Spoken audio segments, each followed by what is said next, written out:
Hello and welcome to everybody. Thank you so much for joining us for today's Let's Talk CX webinar in association with Oracle.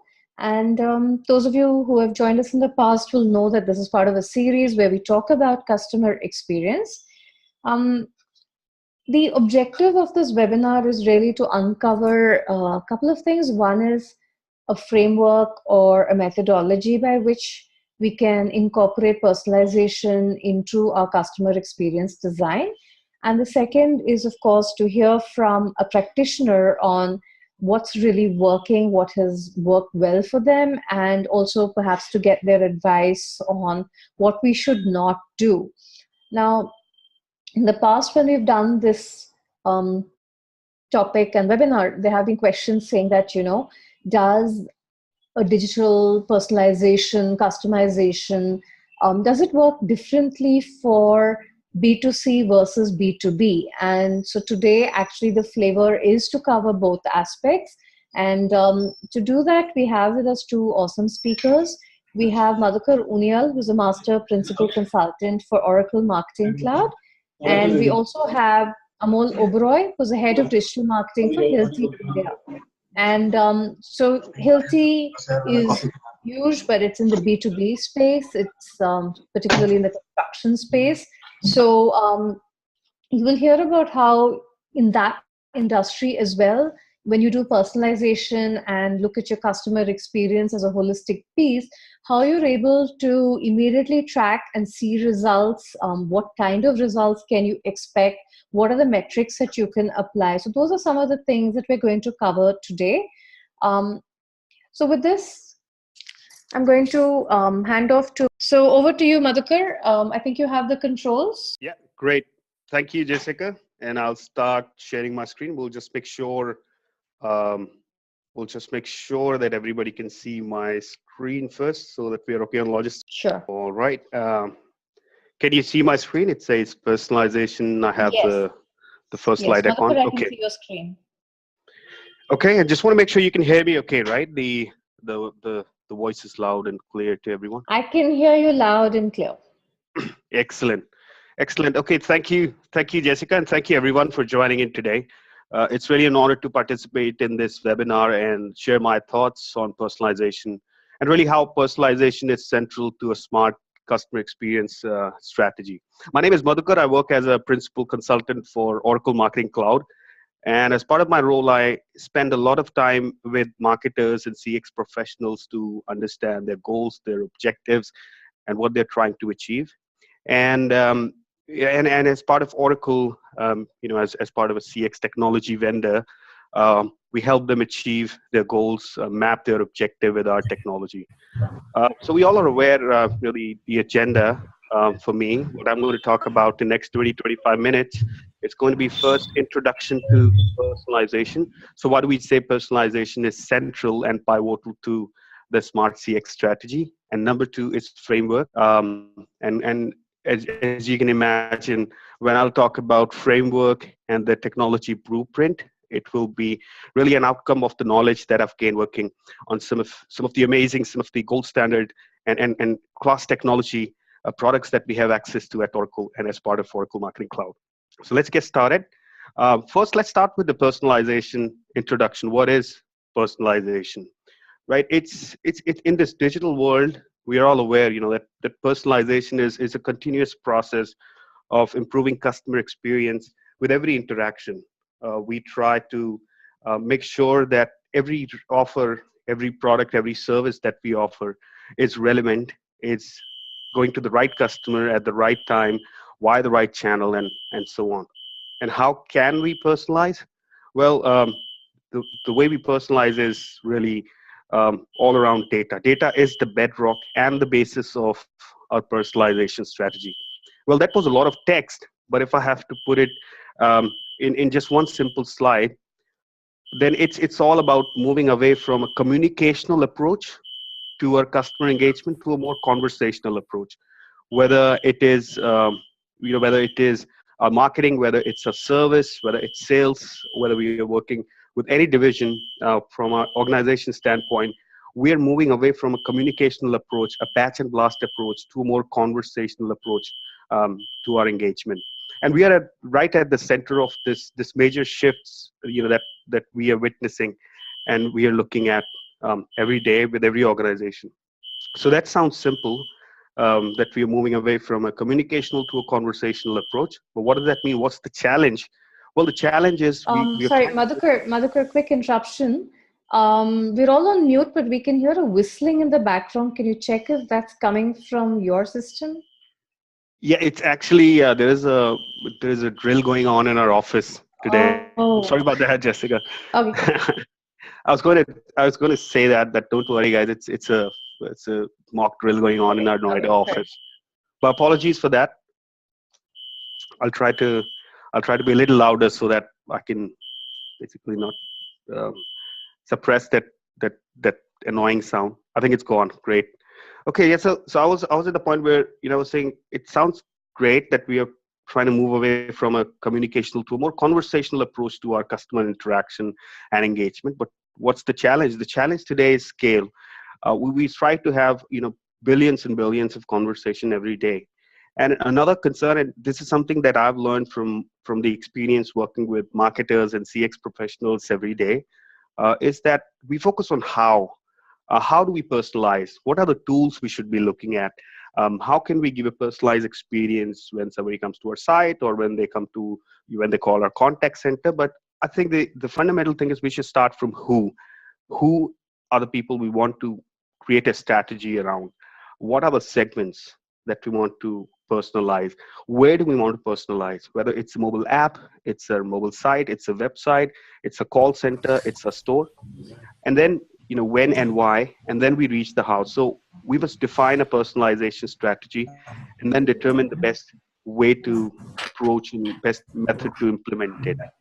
But really, why personalization is a no-brainer. We all understand that personalization is really drives engagement, it drives conversion, it drives revenue. So personalization is at the center of it. And then we come to a point where what's the right framework?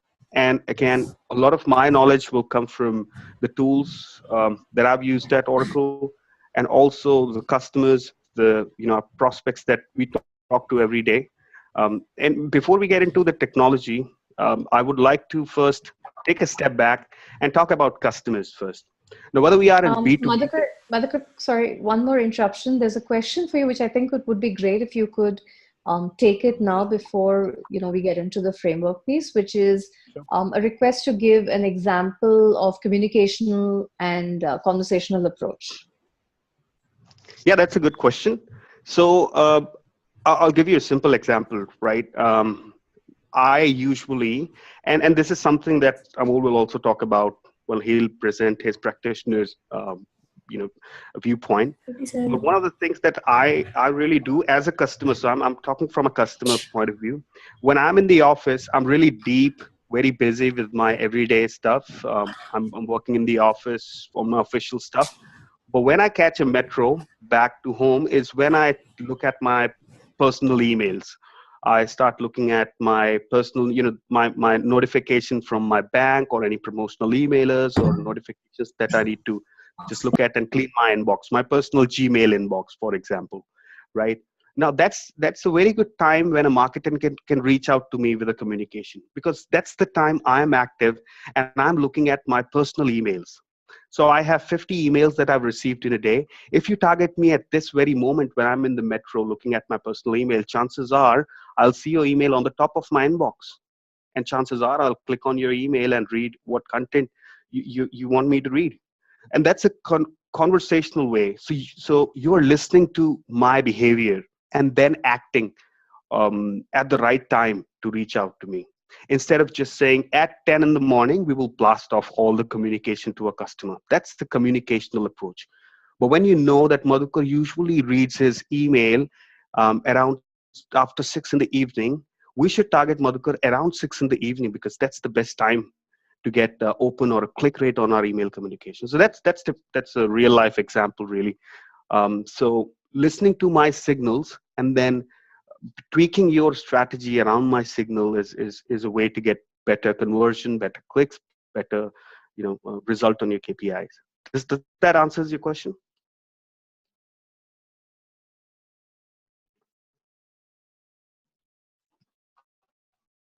Yeah.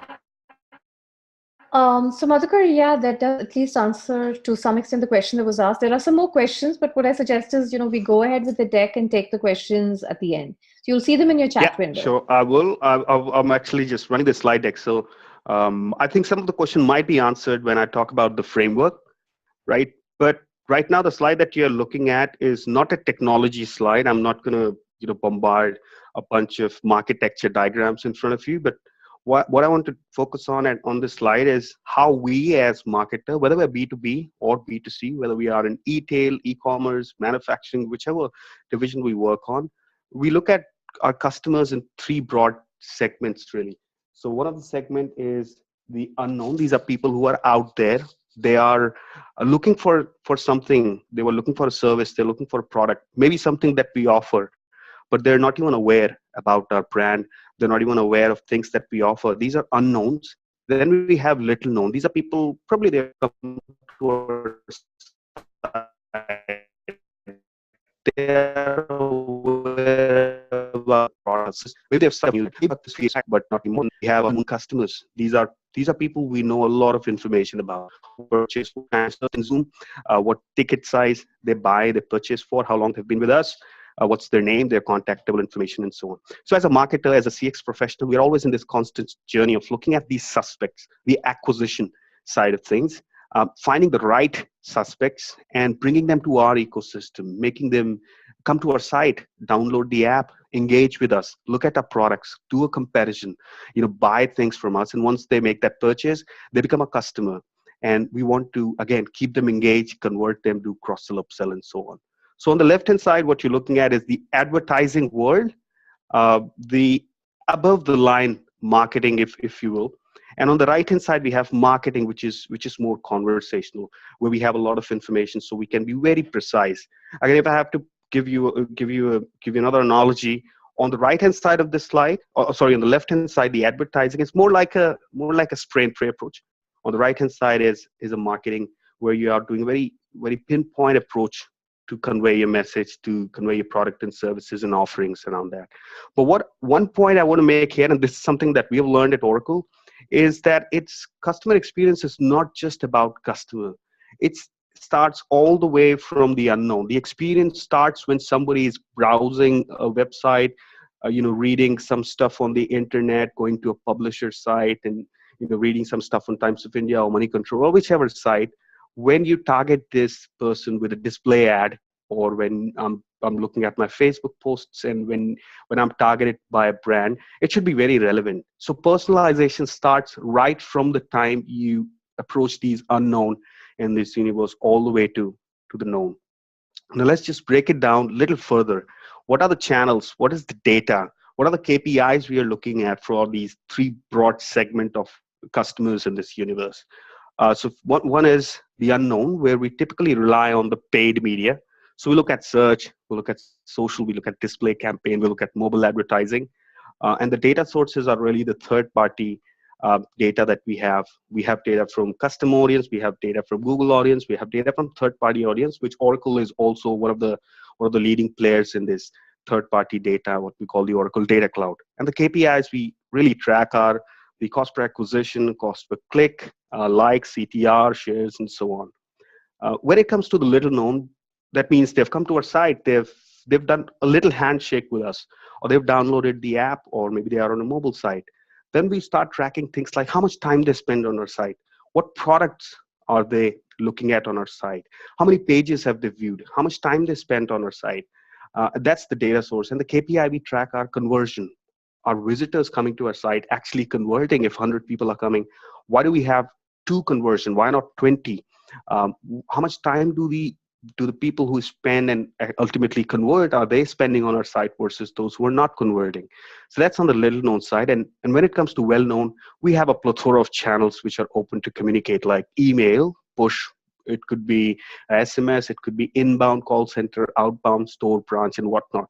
The data sources are really the CRM data that we have, the transactional data that we have, the service tickets that we have open, or the social complaints or social likes that they're sharing with us. And likewise on the KPI side, we look at repeat purchase, cross-sell upsell conversion, net promoter score, and so on. So if this is the framework, and I believe by and large, all the marketers, and this is something which has come from our personal experience as well, by and large, the customers that we are talking to would agree that, yeah, this framework kind of looks okay. But what we should look now, we will take shift gears and talk about the framework. So we should not look at customers differently from an ad tech perspective, from a marketing perspective, but we should have a single view. We should not different glasses to see the same person. We should have the same view. So you can have a mobile ID, you can have an email ID, you can have a CRM ID, you can have a device ID, you can have a social ID. We should not look at you in different ways with these different IDs. We should be able to stitch you as a person rather than ID, and that's where the single customer view is very important. So the idea is whether it's online, you can have different IDs on the online space, and on the offline space, you can have your transactional, your postal ID, your call center, and other things. The idea is to map and enable audience identification across any platform, across the interactions that you're doing. And what do we do after that? Once we have this single customer view, once we have this master view of our customer ready, we give the canvas and the brushes to the marketer to design the right experience, right personalization strategy. So this is a screenshot of one of the solution, which is Oracle Responses, and this is where we can say, I want to just design, bring all the customers and visitors, and then I want to target some with a very specific campaign on the display channel, and I want to target the known so it's behaving. So that single customer view, as I said, data is the bedrock, and once you have the data right, the next thing you need is the orchestration layer, where you can use this data, bring this data into actionable strategies that you're looking at your screen right now. And that's exactly what Oracle did. So Oracle, and again, as I said, a lot of my learning has come from Oracle, and this is what Oracle also decided. Okay, we look at the unknown, the little known, and the well known, and let's put the right channel. So on the unknown side is primarily paid, so the search, social, and display for the acquisition. When it comes to little known, when people are on our site and on our app, or when they come to our store, or when they are on our partner site, how do we personalize, optimize, learn, test the experience? And finally, once they become customer, how do we reach out to them in an outbound way with a cross-channel engagement? And Oracle also acquired these different companies, brought them together under a single umbrella. So we acquired a company called Blue Kai and Oracle Data Cloud. In fact, it's not just Blue Kai, but a lot of companies that we've acquired, and that's on the unknown side, where you can take a dip into the Oracle data, find out people, let's say, who are in market looking for a particular type of equipment on a B2B side, and on the B2C side, let's say, people who are looking to purchase baby products. So it'll give you a lot of insight with the third-party data that we have. Then responses or Eloqua, which is again very specific to the B2C and B2B business, where you do lead nurturing, lead monitoring and scoring on the Eloqua side of solution. So that's on the engagement side. Maximizer is a tool which plays with right from the time when somebody comes to your site all the way to customer who has been with you, a loyal customer, a repeat customer. How do you, with every interaction, optimize and personalize the experience? And then social on what people are talking about your brand, your product, services, media ideas, and moderation across social media side. And that's really what Oracle Marketing Clouds does. So I would just show you a couple of slides, where just to bring it into action on how it all fits together, right? So on the left-hand side, again, continuing the same analogy of unknown, which is anonymous on the advertising. And on the right-hand side, you have known, which is on the marketing side. And right at the center, you have your website or your subsidiary or your mobile app. So what Oracle thought out as a complete ad tech martech fusion and anonymous to known is that we have Oracle data management platform, which comes with the third party data, where you can go and do similar things like you do with custom audience or Google audience. You can look at Oracle Data Cloud, which gives you third party audience, and start targeting your audience for acquisition across paid search or social or display or video or mobile. And once you target them, they come to your site and your app, they come to your ecosystem. Once they get into your ecosystem, you start basically engaging with them across cross-channel marketings, whether it's social, it's mobile, it's email, it's SMS, push. And Maximizer is continuously optimizing the experience, whether it's inbound experience when people are coming to your site for the first time, for the third time, or for the fifth time. How do you optimize the experience with every visit? And at the same time, when you're sending them email communication or social communication, how can you make sure that the experience is consistent, whether they come to you or you reach out to them? The idea is that we get into a conversation with them, understand who are converting, who are the good audience, who are responding to our communication, and send it back to data management platform and say, hey, these are good. Find out more people like these. So do lookalike modeling or do reactivation and refine your strategy. Find out more good people like your high value customer, your loyal customer. Again, leveraging the data management platform. The idea is at the center lies the connection between the ad tech and the marketing world, and which Oracle is basically introduced this Oracle ID graph. It's, if I have to give you again a simple and basic analogy, it's like a keychain. So you can have various keys for your different rooms in your house. You can have a separate key for your bedroom, a separate key for your storeroom, a separate key for your drawing room, and so on. But you can have one keychain where you will basically collect all these keys and stitch it together, and that's what Oracle ID Graph is. So again, just summing up on what are the personalization building blocks: data, define segment, collect attributes, and start with a who. Who should we start targeting? Why we're doing this personalization? Number two is define the content group. Who should we target with what? So your product attribute should be collected in as granular details as possible. Then design the business rule. So who should be targeted, what time, what channel, what content, and then finally design the complete customer journey, the scenario, multi-stage activity. First visit, I'll show this. When the email goes out, I'll show that. When they come back, I'll show them a different experience. And if then else, and just design the right multi-stage activity, a complete customer journey, a program, design a scenario. And we do it quite often. The way we start, our personalization discussions are really around understanding what personalization effort you as an organization, as an enterprise, are doing on your site and other channels. What type of messaging, offers, product recommendation, or even testing that you're doing. The questions that we really ask our prospect and customers are, where do you do personalization? What tools are you using? Are you using any testing tool, or are you doing it in an ad hoc manner? Do you have an organization and a workflow which takes care of the personalization? What KPIs are you tracking around those? So that's where we start our personalization discussions. And once we gather this information, we as a CX organization just sit and as part of the consulting team, we look at the right solution set that we can basically bring to the table and talk with the prospects and customer on how we can do these personalization optimization in the best possible manner for you, and the least intrusive manner for you. So that's really what I wanted to cover. Again, personalization, we all know, is key for the smarter CX. And I think we are just 20 minutes into the session. So I've 21 minutes, in fact. So I'll just probably open it for questions. Is that all right, Jessica? We can open it up for questions. Maybe one question, but you already have a bunch of questions actually on the chat window.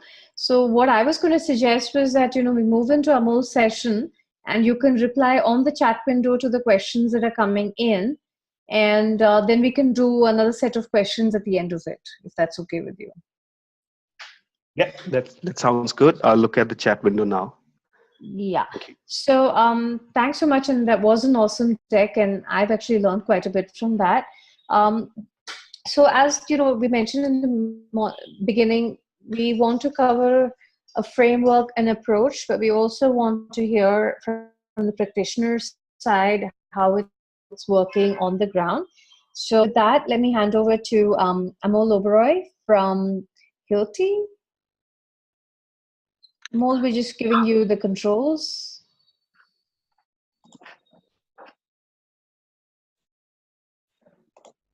Hi, good afternoon, friends.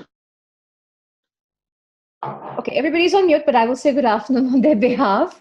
But we can't yet see your screen. I hope it's fine now.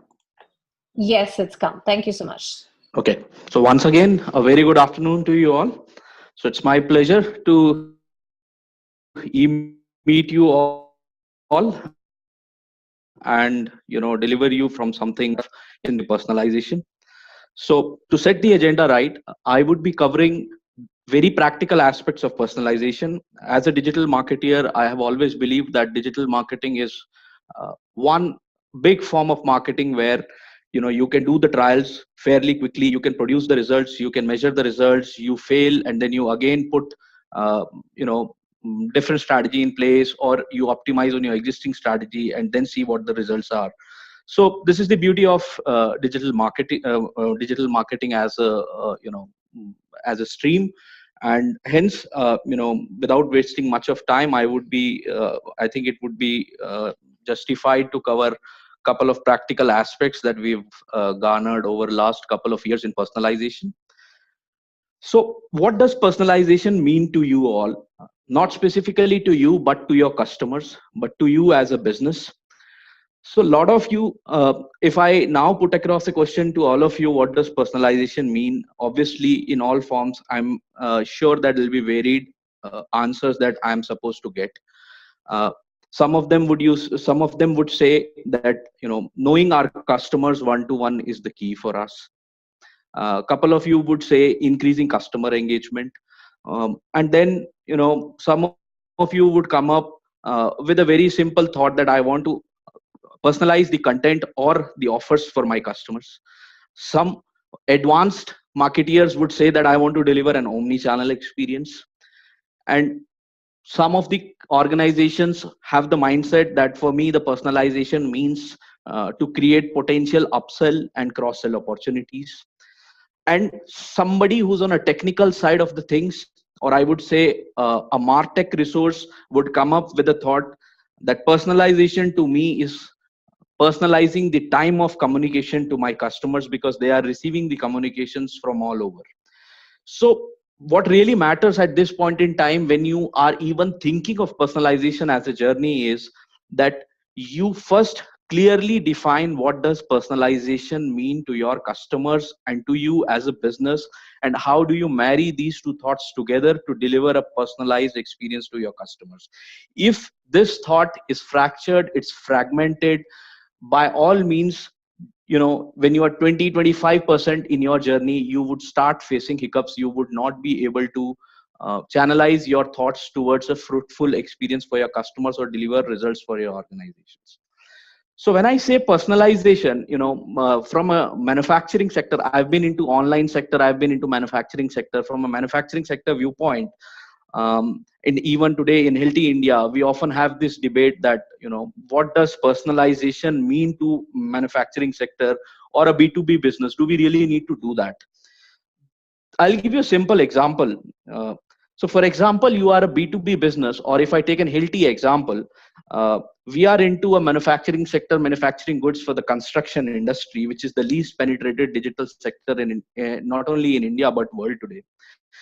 If a customer comes to my website and downloads a catalog from a mechanical trade and wants to explore the products related to a mechanical trade, as a second step, it is my duty to engage that customer with respect to what he has downloaded, or uh, what he wants to view on my website. So instead of a mechanical trade subsequent communications via email, telecall, or SMS, if I start talking to him in generic sense about all the other trades that I have, or without making him feel that I know his requirement well, and then what next? Is he looking for a specific product? How complex is the application? If I am not able to take this personalization thought to the next level for the customer in the form of a better customer experience, I lose the ground there itself. How annoying it would be for, I think all of us know that how annoying it is for all of us uh, when you get a call that, sir, we are offering so and so credit card with better facilities, would you be interested in it, without knowing that I'm already a user of that credit card for last 5 years. Nothing can be more annoying than that. Instead of sending me a personalized offers on the city or on the geography where I am at, you are asking again to buy, to subscribe for the credit card. So now a couple of other things. A lot of manufacturing companies, they sell the tools. Now they also have tool repair services. Let me quote one example from a tool repair service. A customer would like to give his pickup address only once in the journey.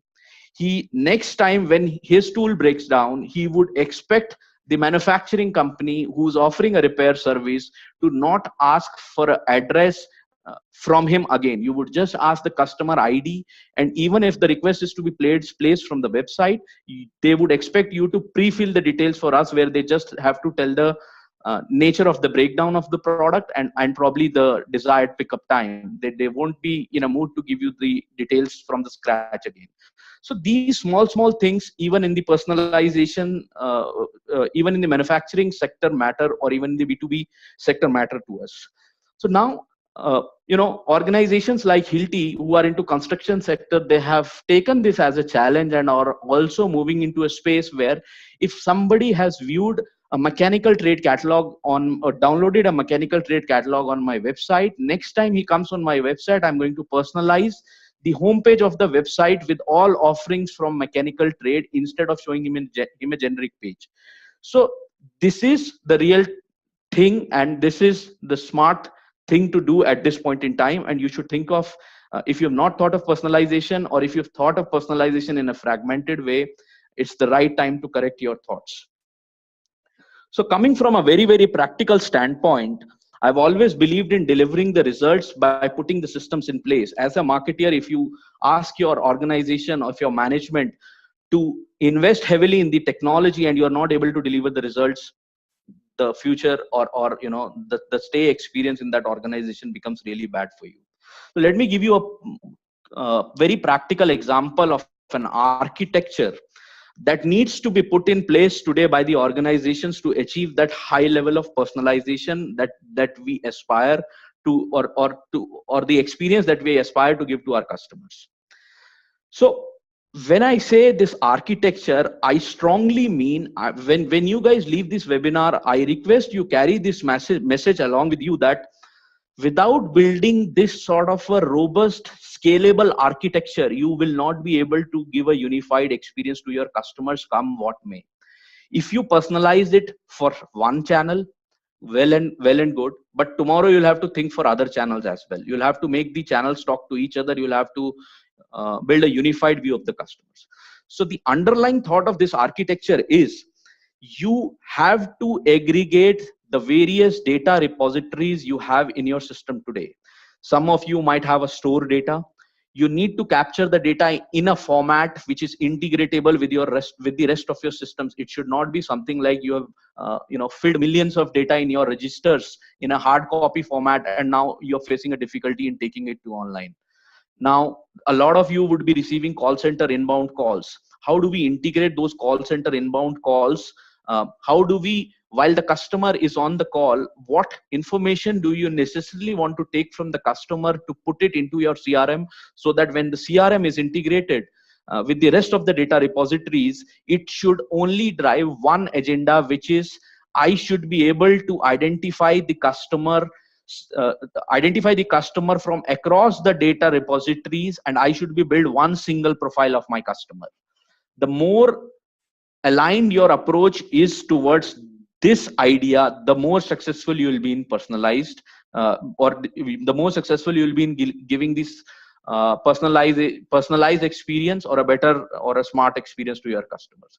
Now, as a second step, once you have aggregated this profile of the customers, before I move to this, let me also give you a sort of a motivational thought here.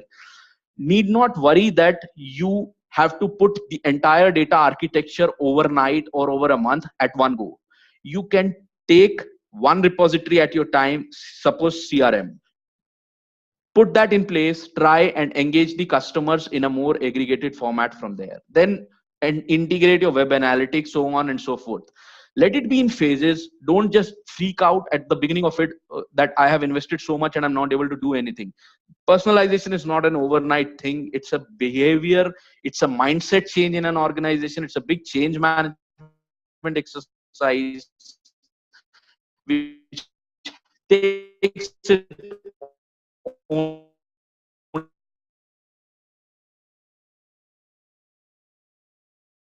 time. So now when you have aggregated customer file, important steps, how can your customer really campaign through the right channel, right content offering. Today says 95% of the customers today use at least two channels, two devices to make up. So if you just focus on one, you somewhere. A lot of people today are researching on mobile as a device, but then they would go ahead and buy it on a larger screen where they better buy something. And what pattern of browsing or what pattern of purchase are they exhibiting? You would then be able to match these profiles with the similar profiles on the web, which is known as a lookalike data or a prospecting data, and DMP helps you reach out to those audience. So Madhukar has already talked about it. I'll not talk about it in detail. So now let me move to the next slide, where how would you give a seamless experience across the channels? I'll show you one example. So this is an example from my previous organization. This part of the story comes from the marketing orchestration mart that I just now showed you as a third step. So for example, if somebody came on my website and viewed an LED as a category or LED as a product, I know who the customer is, what is he viewing on my website. I start the program. I first check whether the customer has an app installed, considering that it is one of the lowest investment channels for any marketeer today. And then I go about sending a push message to that customer. Let me wait for a few hours. If the customer has not responded and has not come to my site, let me send up a follow-up email to him, probably not on the same day, maybe the other day. If the message is opened, okay, well and good. If the customer engaged in the form of a purchase or in the form of an inquiry, well and good. If not, what next? Now, can I go ahead and target this customer on the social site where he is more active at? Probably all these days, by sending an email or push, I was targeting him through a channel where he was not at all active. So it is a discovery phase where you will get to know what is the most preferred channel of that customer to interact with you as a business. So this discovery comes with spending few months into this personalization journey. And once you know what is the active time slot of a customer, what is the active channel of a customer, you will be able to do great justice to the personalization story. Moving on to the next slide. This, I have always believed in showing the results. This is the impact of the personalization journey we exhibited in our previous website. Considering the audience here is from a B2B side, email has been one of the most powerful channels for any B2B business. So in my previous organizations also, email was one of the most important channels, and we had the data volumes of as high as 3.5 to 4 million customers to be targeted through emails. So now what we did was, over the personalization journey, one of my biggest KPIs that I had set for myself and my team is that being one of the most important channels for our business, we need to double the engagement through email. What we did was, we analyzed the customers interaction with our email for last 6 to 8 months. What volume of customers are opening our emails from 9 a.m. to 10 a.m. in the morning, from 10 to 11, 11 to 12, and we segregated them into 10 to 12 buckets around the day. And then we started targeting them in their most respective or most active time slot of the day, where these customers, and I also, being in a digital world with mobile as a smart device, people can open the emails at any point in time during the day. we also built in an algorithm. We built in a factor wherein we saw that the changing behavior has to also be married with the previous behavior to give a seamless experience to the customer. So now if I see your behavior is changing from 10 a.m. to 11 from 10 to 11 a.m. to somewhere around 3 to 4 p.m., my algorithm would read that changing behavior and give you a personalized experience. So the result that you see on your screens is within 60 days of doing the send time optimization. By send time optimization, I mean delivering the emails in the most preferred time slots of the customers where they are most actively engaging with my emails. I could double the open rates within 60 days of the launch for my repeat customers, as well as for one-time transactors, or for more than one-time transactors on my website.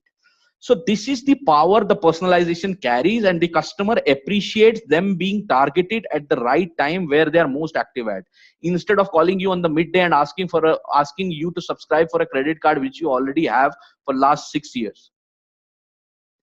Other impacts that I want to show here is the engagement with the content that was being offered in the email.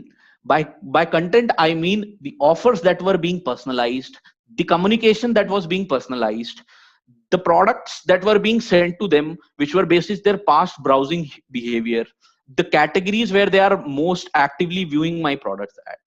You can see the jump in the email click rates that we achieved within a time span of 60 days. We were hovering at around 8 to 8.2%, and we could nearly reach 14% within 60 days of the launch. So it's about putting the right products, right platforms in place, which have a scalability viewpoint. As I talked about, 3.5 million mails a day. It's not a small volume. And when you have to personalize the delivery times, the content for every single customer, it's a huge journey.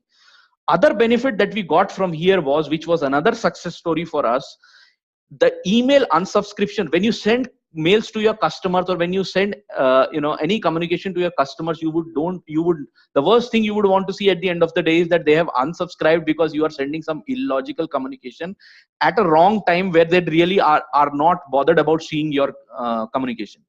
So when we started targeting people at right time with right content, more personalized offerings, you can see the email unsubscription rates we brought down to something lower than the industry benchmark, and our customers started engaging more and more with us.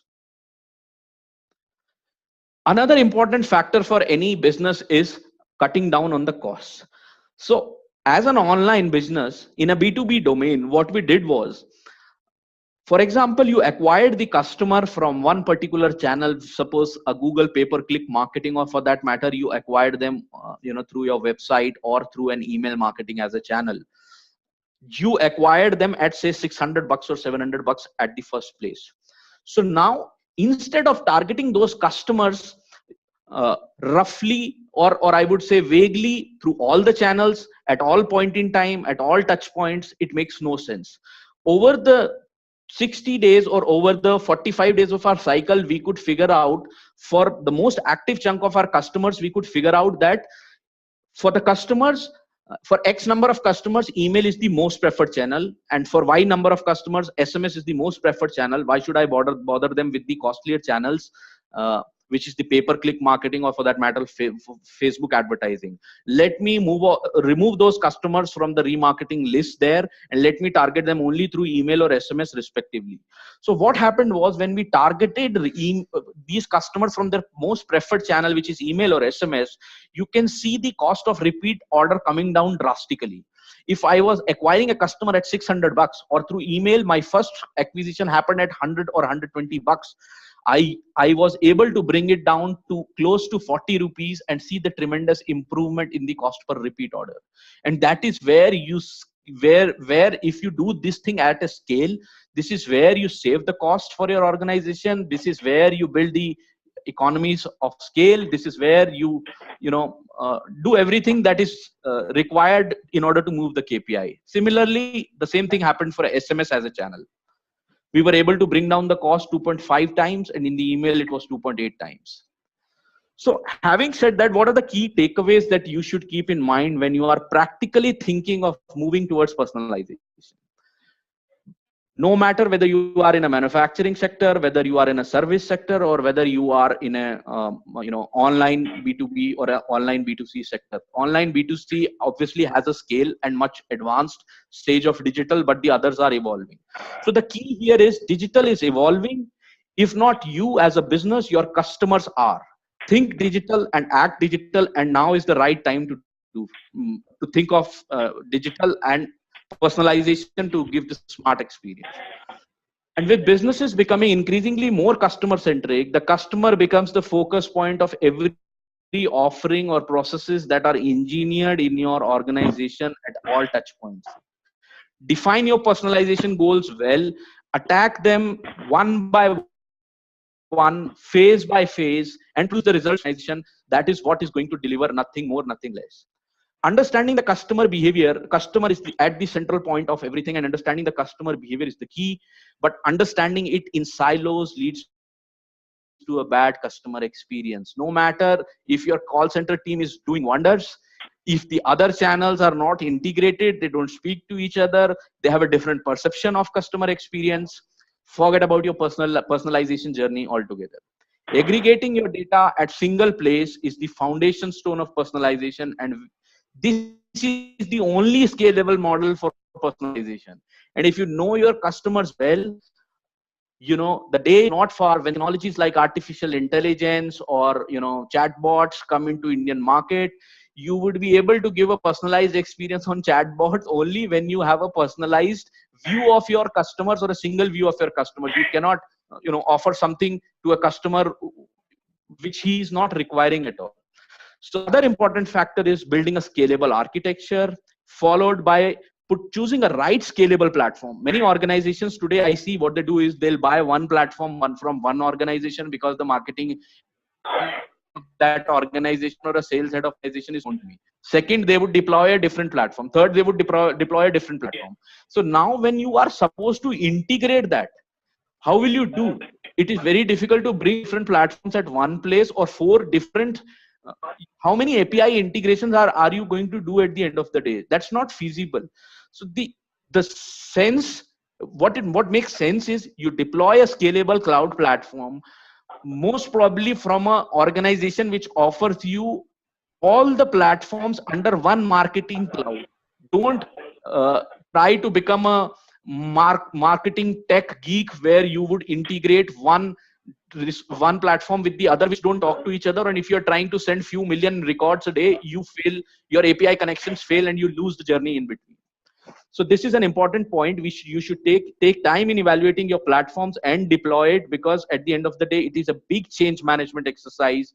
Not only you but your organization, the way they see the results, the customer the customer queries, or the inbound channels who are actually handling the direct customer facing roles, everybody has to go through a change management exercise. So bang on with the right or bank on the right product, right scalable platform, right architecture. You will achieve your goals for sure. And last but not the least, as an organization, as a digital marketeer, don't freak out on building this architecture. It may sound complex at the beginning, as it did to me 4 to 5 years back, but planning a phased rollout is the solution. Build it in phases. Start with one channel, move to another channel slowly, make both the channels talk to each other, and then once you have done it for 2 channels, you can do it for 5 different channels. That's it from my side. I hope it made sense to a lot of you. We can now take down the questions.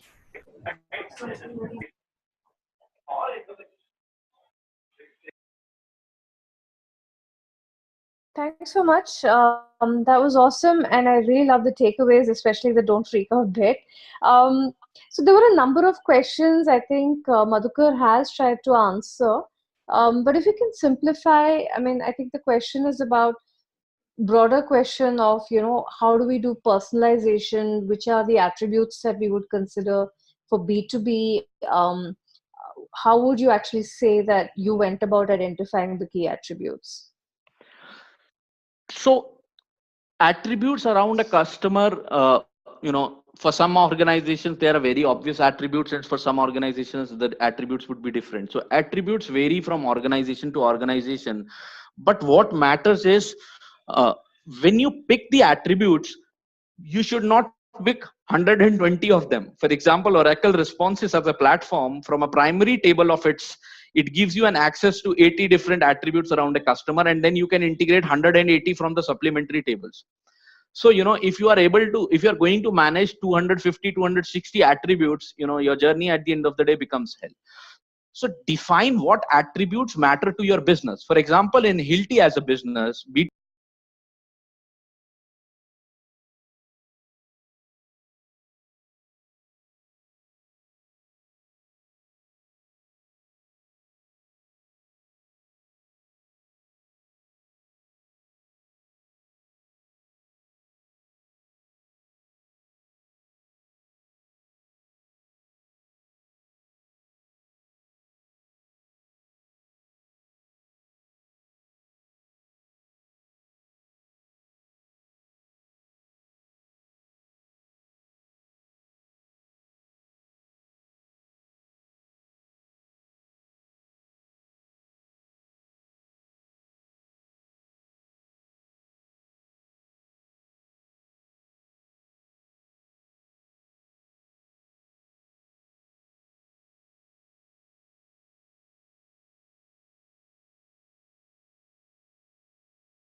add it to the cart before abandoning the session. So we should look at use case by use case, break it down to the absolute depth of it, and then look at the attributes that are needed. And honestly, you don't need more than 3 or 4 or 5 attributes for a use case. Really, what I have seen in my personal. yeah, that's correct, Madhukar.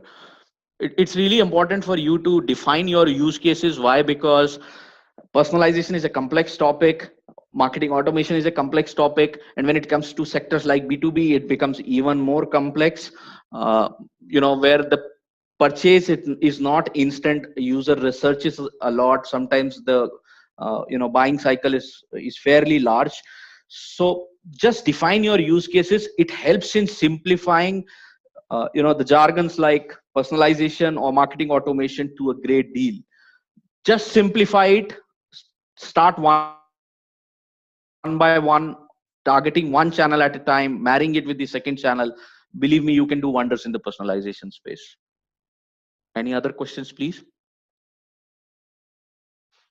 There was a question a little earlier on, what does a toolkit actually look like? And maybe Madhukar, you could kind of answer that one.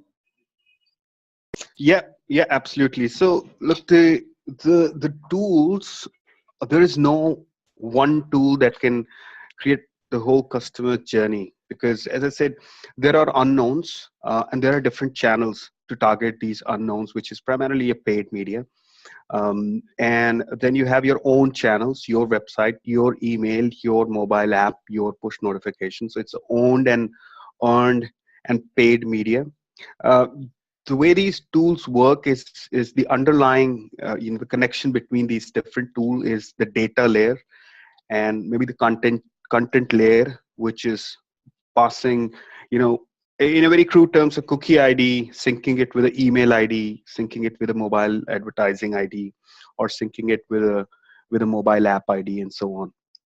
So the way I can talk from Oracle perspective, we have three different tools really to map this customer journey. One is a data management platform, another is a site optimization personalization platform, and third is a cross-channel orchestration platform.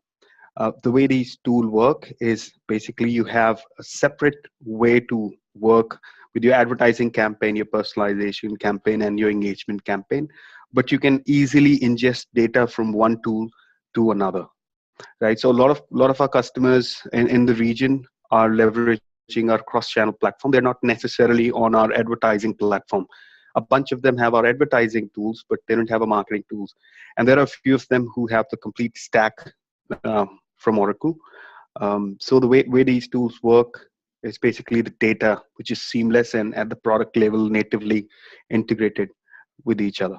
But that's a larger topic, I would say, Jessica. It requires us to sit with you, understand what you're trying to achieve, and then tweak the solution in a way that fits your requirement, your business problem, and your objectives.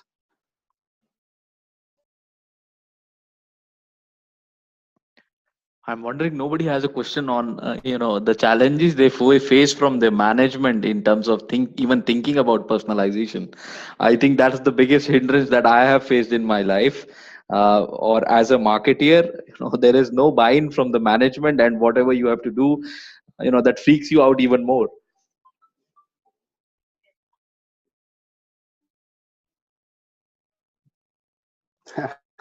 That's right, Amol.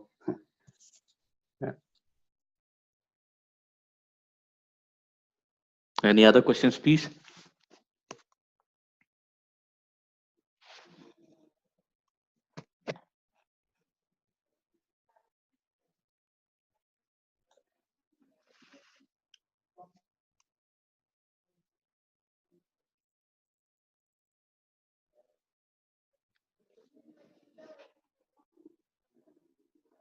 So the last questions, there are two. One is on your opinion on persona targeting, and the other one is how do you capture the right data and cleanse it? So that I think is a huge topic.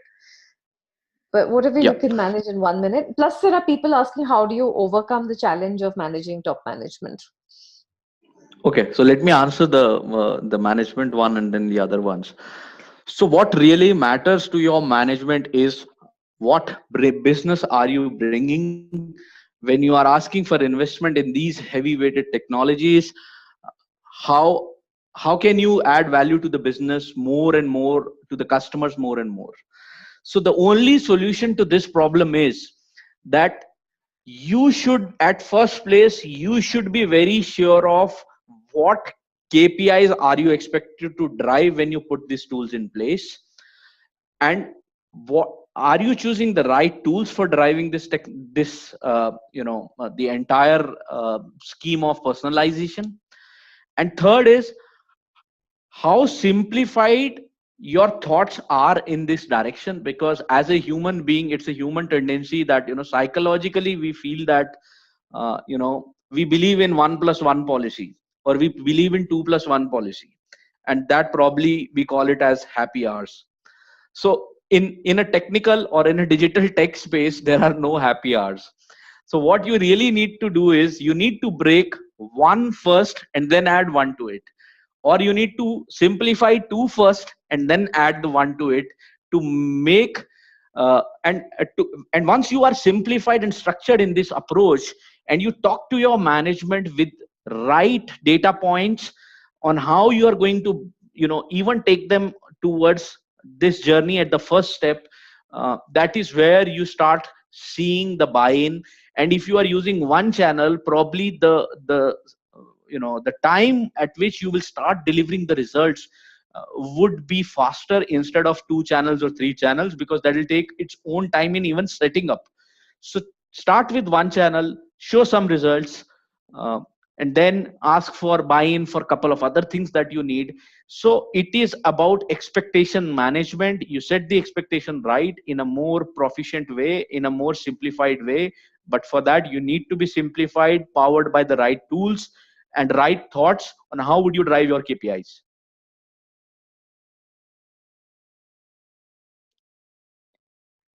Great. And the second question, yeah. Sorry, go ahead. So the second question was on building the personas.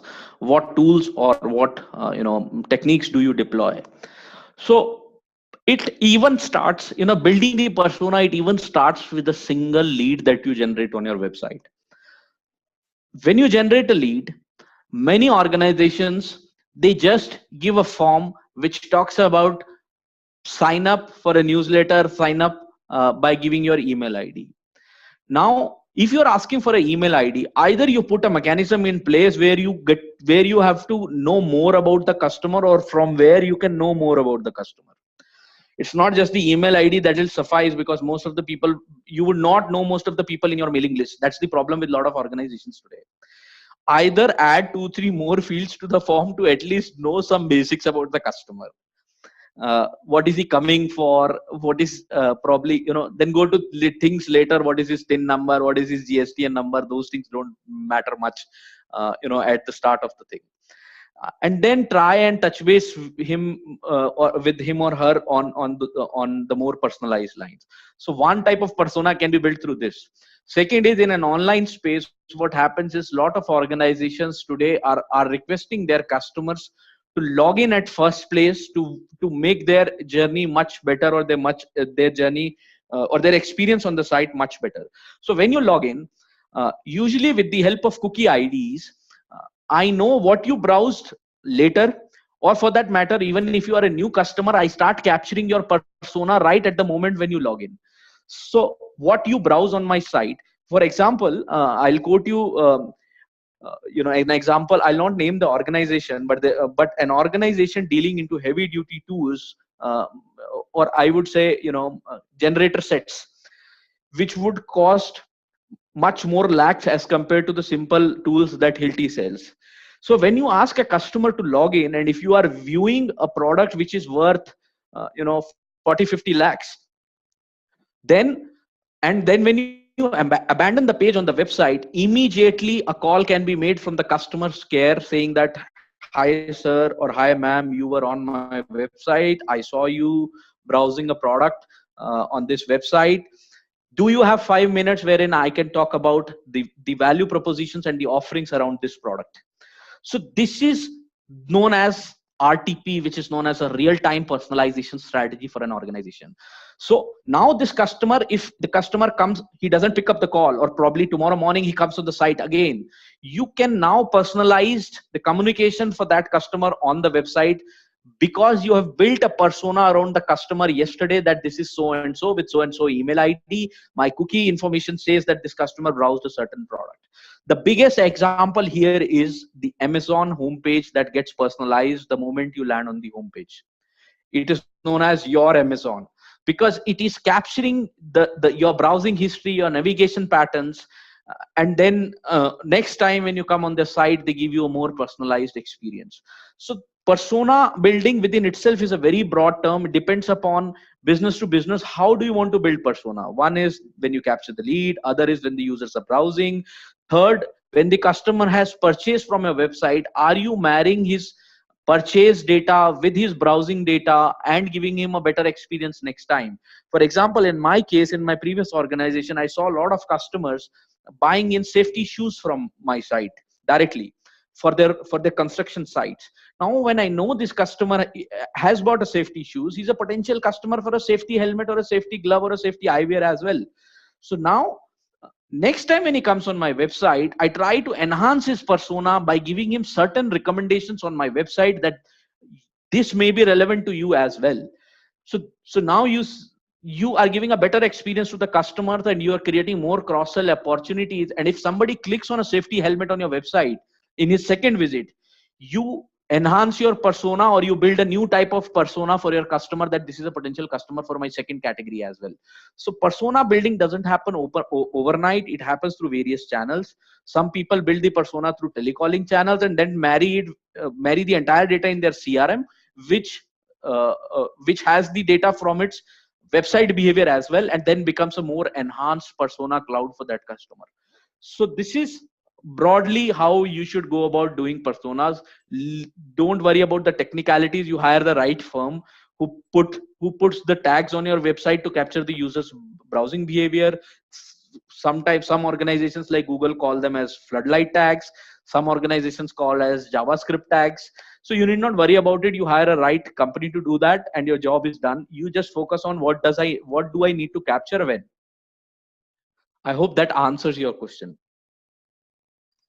Amol, thanks so much. Madhukar, thanks so much. And with this, we do have to close. And thanks so much to everyone who joined us today, and for your patience, and of course all the wonderful questions that have been asked.